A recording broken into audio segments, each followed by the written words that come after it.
শীতের বিভিন্ন সবজি দিয়ে যদি এই রেসিপিটা না বানাই তাহলে কি হয় বলো? চলো আজকে একদম নিরামিষ পদ্ধতিতে মিক্সড ভেজ রেসিপি, যেটা খেতে ভীষণ টেস্টি হয়। তার জন্য প্রথমে একটা মশলা বানিয়ে নিতে হবে।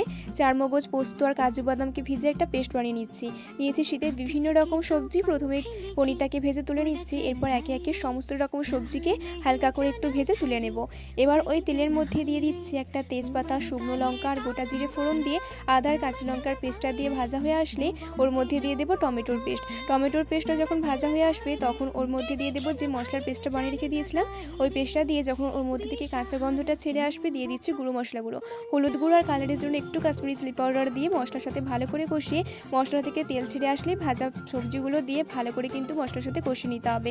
এবার পরিমাণ মতো জল দিয়ে ফুটিয়ে নিলে একদম রেডি এই মিক্সড ভেজ রেসিপি, যেটা খেতে ভীষণ টেস্টি হয়। আর তোমরা নিরামিষ দিনে এরকম একটা মিক্সড ভেজ রেসিপি বানিয়ে নিতে পারো।